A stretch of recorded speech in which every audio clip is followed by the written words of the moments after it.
Hello friends, welcome to literature fire channel. இன்றைக்கி நம்ம சேனலில் ஜார்ஜ் எலியட் எழுதின சைலஸ் மேனர் அப்படிங்கிற ஃபேமஸ் நாவலை ஈஸி அண்ட் குயிக்காக பார்க்க போகிறோம். அதுக்கு முன்னாடி நம்ம சேனலை யாரும் சப்ஸ்கிரைப் பண்ணலன்னா சப்ஸ்கிரைப் பண்ணி பெல் ஐக்கானை கிளிக் பண்ணிடுங்க. Silas Manor, The Weaver of Ravelry is the third novel by English author George Eliot. Silas Manor தான் ஜார்ஜ் எலியட் எழுதின தேர்ட் நாவல். இந்த நாவலை 1861 இவர் பப்ளிஷ் பண்ணியிருக்காரு. Mary Ann Evans, known by her pen name George Eliot. Mary Ann Evans அப்படிங்கிறது தான் இவங்களோட real name. George Eliot அப்படிங்கிறது இவங்களோட பென் நேம், அதாவது சூடனம்னு சொல்லலாம். இவங்க ஒர்க்ஸ் எல்லாமே ஜார்ஜ் எலியட்டுங்கிற பென் நேமை வச்சு தான் பப்ளிஷ் பண்ணியிருப்பாங்க. இவங்க ஒரு English novelist, poet, journalist, translator and one of the leading writers of the Victorian எரானே சொல்லலாம். ஜார்ஜ் எலியட்டோட நோட்டபிள் 7 நாவல்ஸை இங்கே மென்ஷன் பண்ணியிருக்கேன், தேவைப்பட்ட ரெஃபர் பண்ணிக்கோங்க. இப்போ இந்த நாவலோட மேஜர் கேரக்டர்ஸ் பார்க்கலாம். The first character Silas Manor. இவர் தான் இந்த நாவலோட ப்ரொட்டகானிஸ்ட். இவர் ஒரு வீவராக வருவார், ஒரு நெசவாளராக வருவார். அந்த செகண்ட் கேரக்டர் எப்பி. இந்த பொண்ணை தான் சைலாஸ் மேனர் அடாப்ட் பண்ணிப்பார். அந்த third character Godfrey Cass. Godfrey Cass ஒரு வெல்த்தியான யங் மேன் அண்ட் ஆல்சோ எப்பியோட பயாலஜிக்கல் ஃபாதராகவும் வருவார். Dunstan case. டங்ஸ்டன் கேஸ் வந்து காட்ஃப்ரேயோட பிரதர். அடுத்து வந்து நான்சி லாமெட்டர். இவங்க வந்து காட்ஃப்ரே கேஸோட ஒய்ஃபாக வருவாங்க. மோலி ஃபேரன் காட்ஃப்ரே கேஸோட சீக்ரெட் ஒய்ஃபாக வருவாங்க. இதெல்லாம் தான் மேஜர் கேரக்டர்ஸ். இப்போ சில சப்போர்ட்டிங் கேரக்டர்ஸும் இருக்குது. Squire Cass, Mrs Winthrop, Dolly Winthrop, William Dane, Sarah, இவங்களாம் சப்போர்ட்டிங் கேரக்டர்ஸ். இதெல்லாம் நாவலில் பார்க்கலாம்.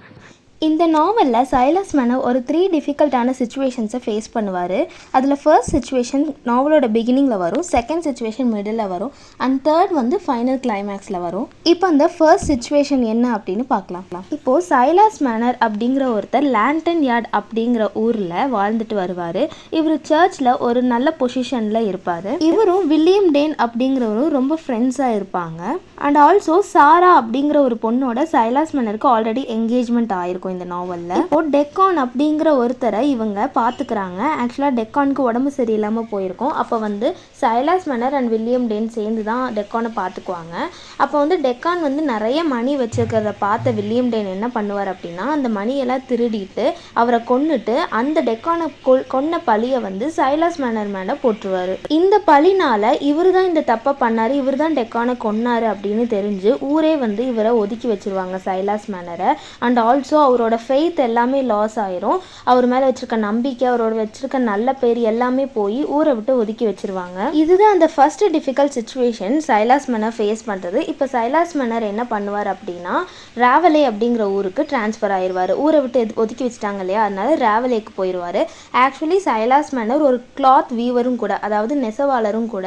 அவருக்கு ஆல்சோ அவங்க அம்மா கிட்ட இருந்து இந்த ஹெர்ப்ஸை பற்றின வந்து நாலேஜ்லாம் இருக்கும். ஸோ வந்து நம்ம ராவலேக்கு போய் பொழைச்சிக்கலாம் அப்படின்னு சொல்லி ராவலேக்கு போவார். இப்போ ஆல்ரெடி சாரா கூட வந்துட்டு அவருக்கு என்கேஜ்மெண்ட் ஆயிருந்தது இல்லையா.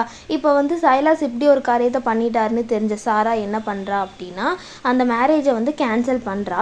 ஆனால் வந்து வில்லியம் டேன் வந்து சாராவை மேரேஜ் பண்ணிக்கிறான். அதாவது வில்லியம் டேன் வந்து சொல்ல போனால் சைலாஸ் மேனருக்கு ஒரு பெரிய துரோகம் பண்ணிட்டாங்க அப்படின்னே சொல்லலாம். இப்போ சைலாஸ் மேனர் வந்து லாண்டன் யார்ட்லேருந்து ராவலேக்கு வந்துட்டார். ராவலேயில் கிளாத் வீவிங் ஜாப் செய்கிறாரு, அதாவது நெசவாளர் தொழில் செய்கிறாரு. அது மட்டும் இல்லாமல் ஒரு ஸ்மால் ஸ்டோன் காட்டேஜில் தான் அவர் வாழ்கிறாரு.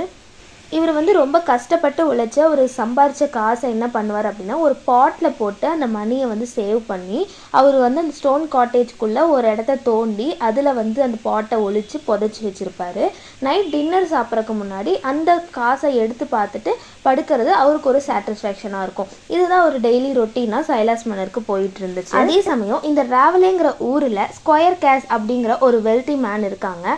அந்த வெல்த்தி மேனோட சன் தான் காட்ஃப்ரே கேஸ். இந்த காட்ஃப்ரே கேஸ் என்ன பண்ணுறான் அப்படின்னா, மோலி ஃபேரன் அப்படிங்கிற ஒரு பொண்ணை சீக்ரெட்டாக மேரேஜ் பண்ணிக்கிறான். இப்போ என்ன ஆகுது அப்படின்னா, காட்ஃப்ரே வந்து இந்த மாதிரி சீக்ரெட் மேரேஜ் பண்ணதை தெரிஞ்சுட்டு டங்ஸ்டன் கேஸ், அதாவது காட்ஃப்ரே கேஸோட அண்ணா, அவன் என்ன பண்ணுறான்னா, இந்த விஷயத்தை நான் அப்பாட்ட சொல்லி உனக்கு நான் பனிஷ்மெண்ட் வாங்கி கொடுப்பேன் அப்படின்னு சொல்லி ரொம்பவே பயப்படுத்துகிறான் காட்ஃப்ரே கேஸ். காட்ஃப்ரேவும் ரொம்ப பயப்படுவான். ஆனால் வந்து டங்ஸ்டன் என்ன பண்ணுவான்னா, இதை சொல்லி நம்ம வந்து அப்பாட்ட சொல்லிடுவேன்னு சொல்லி நிறையா பிளாக்மெயில் பண்ணி இவங்கிட்டேருந்து பணம் வாங்கலாம், அதாவது தம்பிக்கிட்டேருந்தே பணம் வாங்கலாம் அப்படிங்கிற ஒரு இன்டென்ஷனில் தான் இந்த மாதிரி பிளாக்மெயில் பண்ணிக்கிட்டு இருப்பான். காட்ஃப்ரேக்கு என்ன தான் கோவம் வந்தாலும் அவன் வேலையை பண்ணிகிட்டே தான் இருப்பான். சீக்ரெட் ஒய்ஃபை போய் பார்த்துட்டு வருவான், எல்லாமே பண்ணிட்டு தான் இருப்பான். ஒரு நாள் ரொம்ப த்ரெட்டன் பண்ணிகிட்டே இருப்பான், நான் அப்பாட்ட சொல்லிடுவேன் சொல்லிடுவேன்னா, அப்போ காட்ஃப்ரே என்ன பண்ணுவான், என்னோட ஹார்ஸை வேணால் நீ சேல் பண்ணிக்கோ அப்படின்னு சொல்லுவான். என்னோட ஹார்ஸை நீ சேல் பண்ணிக்கோ, அது 150 பவுண்டுக்கு வந்துட்டு கிடைக்கும் அப்படின்னு சொல்லுவான். அந்த வந்து 150 பவுண்டுக்கு வந்துட்டு விற்றுருவான் ஹார்ஸை. அப்போ வந்து என்ன ஆகுதுன்னா, ஹார்ஸை ரிட்டர்ன் பண்ணாதானே 150 பவுண்ட் கிடைக்கும். ஆனால் அந்த ஹார்ஸ் வந்துட்டு ஏதோ சுச்சுவேஷனில் இறந்துரும். அந்த ஹார்ஸ் இறந்து போன சுச்சுவேஷனில் டங்ஸ்டன் என்ன பண்ணுறான்னா, பக்கத்தில் இருக்க ஸ்டோன் காட்டேஜை பார்க்குறான். அவனுக்கு தெரியும் இங்கே தான் சைலாஸ் மேனர் வாழ்கிறாரு, அவர் எவ்வளோ ஹார்ட் ஒர்க்கர், எப்படி வியூ பண்ணி அவர் ஏர்ன் பண்ணி வைப்பாருன்னு அவனுக்கு தெரியும். நம்ம சைலாஸ் என்ன பண்ணுவார், ஏர்ன் பண்ணதெல்லாம் ஒரு குழியில் தோண்டி டக் பண்ணி அதில் ஒரு பாத்திரம் வச்சு அதுக்குள்ளே மூடி வச்சுருப்பார் இல்லையா. எப்போதும் டின்னர் சாப்பிட்டோன்னே அதை எடுத்து பார்க்குறது அவர் ஒரு பழக்கமாக வச்சுருப்பார் இல்லையா. டங்ஸ்டன் போய் அதை திருட போகிறான். அது ஒரு ஸ்டோன் காட்டேஜ், சின்ன காட்டேஜுங்கனால அவனால் ஈஸியாக கண்டுபிடிச்சி அவனால் எடுத்துகிட்டு போயிட முடியுது. எடுத்துகிட்டும் போயிடுறான். எப்போதும் போல் நைட்டு டின்னர் சாப்பிட்டதுக்கப்புறமா நம்ம சைலாஸ் மேனர் வந்து அந்த குழியை தோண்டி பார்க்கும்போது பணத்தை காணும். அவர் ரொம்பவே ஷாக் ஆகிட்டார். ஒரு மாதிரி அழுகிற மாதிரி ஆகிட்டார். அவருக்கு எவ்வளோ வருத்தமாக இருக்கும், எவ்வளோ ஹார்ட் ஒர்க் பண்ணி சேர்த்து வச்சு பணம் காணோன்னு சொன்னோன்னே ரொம்ப ஷாக் ஆகி அழுகிற மாதிரி ஆயிடுவார். இப்போ சைலாஸ் என்ன நினைப்பாருன்னா, ஜெம் ராட்னே அப்படின்னு ஒரு ராபரி மேன் ராவலேயில் அவன் தான் இதை பண்ணியிருப்பான், திருடி இருப்பான்னு சொல்லி கன்க்ளூட் பண்ணிடுவார். இப்போ வந்து இது ஒரு கிறிஸ்மஸ் டைமில் ரொம்ப உடஞ்சி போய் உட்காந்துருப்பாரு. அப்போ பக்கத்து வீட்டில் டாலி வின்த்ரோப், மிஸ்டர் மேசி அப்படிங்கிற நெய்பர்ஸ்லாம் இருக்காங்க.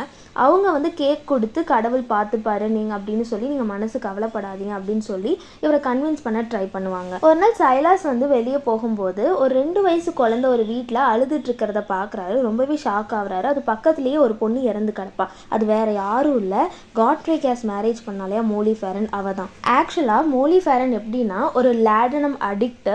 அவள் வந்து நிறைய ட்ரக்ஸ் யூஸ் பண்ணுவாள். அந்த மாதிரி யூஸ் பண்ணி அவள் இறந்துட்டா. குழந்தை மட்டும் அழுதுட்டு இருக்கிறத பார்த்துட்டு சைலாஸ் ரொம்பவே ஷாக் ஆகிட்டாரு. இதை பார்த்துட்டு ரெட் ஹவுஸில் போய் இன்ஃபார்ம் பண்ணுறாரு, ஒரு பொண்ணு இறந்து கிடக்கிறா அப்படின்னு சொல்லி. அது மட்டும் இல்லாமல் அந்த குழந்தைய ஒரு வீட்டுக்கு கூட்டிகிட்டு வந்துடுறாரு. இந்த குழந்தைய டாலி வின்த்ரோப் இருக்காங்களே, அவங்க பக்கத்து வீட்டில் இருக்காங்களே, அவங்க நல்லாவே பார்த்துக்கிறாங்க. ஏன்னா அவங்களுக்கு குழந்தை இல்லைன்னு சொல்லி ரொம்ப நல்லாவே டேக் கேர் பண்ணிக்கிறாங்க. சைலாஸ் என்ன பண்ணுறாரு அப்படின்னா, அவர் இறந்து போன சிஸ்டரான எப்பிசிப்பா அப்படிங்கிற பேரை ஆல்டர் பண்ணி எப்பி அப்படின்னு சொல்லி அந்த குழந்தைக்கு பேர் வைக்கிறாரு. அதாவது அவர் சிஸ்டர் பேரை ஷார்டன் பண்ணி அவர் குழந்தைக்கு பேர் வைக்கிறாரு. அந்த குழந்தையும் சைலாஸ் தான் தன்னோட அப்பா அப்படின்னு நினச்சிட்டே வளர ஆரம்பிக்குது. இப்போ பாருங்க, அவர்கிட்ட இருக்க காசு போயிடுச்சு, அவர் என்கேஜ் பண்ண பொண்ணு வந்து போயிட்டா, ஆல்சோ அவரோட நல்ல நேம் போயிடுச்சு. இந்த சமயத்தில் இந்த குழந்தை கிடைச்சது அவருக்கு ரொம்பவே ஹாப்பியாக இருக்குது. அது மட்டும் இல்லாமல் டங்ஸ்டன் கேஸ் வந்து சைலாஸோட பணத்தை திருடிட்டு போயிருப்பான் இல்லையா. அவன் போகும்போது என்ன ஆயிருக்கும் அப்படின்னா, ஒரு குழியில் தவறி விழுந்து இறந்துருப்பான். பணத்தோட சேர்ந்து விழுந்திருப்பான். அந்த குழியில தான் அந்த பணமும் இருக்கும். ஆனால் இது யாருக்குமே தெரியாது. அவன் இறந்துட்டான், அவனை காணோம் அப்படின்னு சொல்லி மட்டும் இன்ஃபர்மேஷன் வரும். இப்படியே 16 வருஷம் பாஸ் ஆயிடுச்சு. இப்போ ஆஃப்டர் 16 இயர்ஸ் எப்பி வந்து நல்லா வளர்ந்துட்டா. இப்போது காட்ஃப்ரேயோட அப்பாவான ஸ்கொயர் கேஸும் இறந்துட்டாரு. இப்போ காட்ஃப்ரேக்கு ஒரு நல்ல பொசிஷனை கொடுக்குறாங்க, சொத்தெல்லாம் கொடுத்து. ஏன் அப்படின்னா அண்ணன் டங்ஸ்டன் கேஸும் இல்லைல்ல. ஸோ அதனால ஆல்சோ காட்ஃப்ரே கேஸ் வந்து நான்சி அப்படிங்கிற ஒரு பொண்ணை கல்யாணம் பண்ணிக்கிறாரு. ஆனால் நான்சிக்கும் காட்ஃப்ரே கேஸ்க்கும் குழந்தைங்களே இருக்காது. இது வந்து அவங்களுக்கு ஒரு பெரிய சாரோவாக இருக்கும். இப்போது எப்பிக்கு 18 வயசு ஆயிடுது. அவள் எல்லாமே தெரிஞ்சுக்க ஆரம்பிக்கிறா. ஆனாலுமே தெரிஞ்சதுக்கு அப்புறமும் கூட நான் சைலாஸ் கூட தான் இருக்க ஆசைப்பட்றேன் அப்படின்னு தான் சொல்லுவாள். இப்போது நெய்பர் டாலி வின்த்ரோப் இருக்காங்க இல்லையா, அவங்களுக்கு ஒரு பையன் பிறந்திருக்கு இந்த 16 வருஷத்தில். அவன் பேர் ஆரன் வின்த்ரோப். அந்த ஆரன் வின்த்ரோப்பும் எப்பியும் நல்லா பழக ஆரம்பிக்கிறாங்க. ஒரு குட் ஃப்ரெண்ட்ஸாக இருக்காங்க. இப்போ காட்ஃப்ரே வந்து அவனோட தப்பெல்லாம் உணர்றான். நம்ம பொண்ணு தான் அப்படி, நம்ம பொண்ணு தான் அது, நம்ம குழந்தை தான் அதுன்னு சொல்லாமல் இருந்தது தப்பு அப்படின்னு சொல்லி உணர்ந்து நான்சி கிட்ட இப்போ கேட்குறான், நமக்கு தான் பேபி இல்லைல்ல, நம்ம எப்பியை வந்து அடாப்ட் பண்ணிக்கலாமா அப்படின்னு சொல்லும் போது நான்சி வந்து அப்போஸ் பண்ணுறான், வேணாம் அப்படின்னு சொல்கிறான். ஆல்சோ சைலாஸ் நடந்து போகும்போது ஒரு குழிக்குள்ளே டங்ஸ்டனோட ஸ்கெலிட்டனை பார்க்குறாரு. அது கூடயே அவனோட பெல்ட் வாட்சும் இருக்குது, சைலாஸோட மணியும் இருக்குது. அப்போ தான் சைலாஸ்க்கு தெரியுது டங்ஸ்டன் தான் அவரோட பணத்தை எடுத்திருக்கான் அப்படின்னு. இப்போ காட்ஃப்ரே கேஸ் என்ன பண்ணுறான்னா, எப்பி கிட்ட வந்து கேட்பான், என் கூட வந்துடுறியா, நான் தான் உன்னோட அப்பா, பயாலஜிக்கல் ஃபாதர் அப்படின்னு சொல்லி. ஆனால் எப்பி நான் இல்லை, சைலாஸோட தான் இருப்பேன்னு சொல்லிடுவா. இப்போ ஃபைனலாக என்ன ஆகுது அப்படின்னா, எப்பியும் சைலாஸ் மேனா, காட்ஃப்ரே கேஸ், டாலி வின்த்ரோப் எல்லாரும் சேர்ந்து என்ன பண்ணுறாங்க அப்படின்னா, ஆரன் வின்த்ரோப்பும் எப்பியும் நல்ல குட் ஃப்ரெண்ட்ஸாக இருக்காங்க இல்லையா, அதனால அவங்க 2 பேருக்கும் மேரேஜ் பண்ணி வச்சுருவாங்க. இப்படியே அவங்க லைஃப் எல்லாம் ஓடிட்டுருக்கு, லைஃப் பாஸ் ஆகிட்டுருக்கு. அவர் இழந்தது எல்லாமே அவருக்கு திரும்ப கிடச்சிருச்சு. அவரோட மணியும் சேவ் ஆயிடுச்சு. இப்போ அவருக்கு வந்து ஒரு குழந்தையும் கிடச்சி, அந்த குழந்தையும் மேரேஜ் பண்ணி வச்சுட்டாரு. அவர் வந்து இழந்தது எல்லாமே ரீகெயின் பண்ணிட்டாரு. ஸோ சைலாஸ் மேனர் ரொம்பவே ஹாப்பியாக இப்போ இருக்காரு. That was the end of the novel Silas Manor.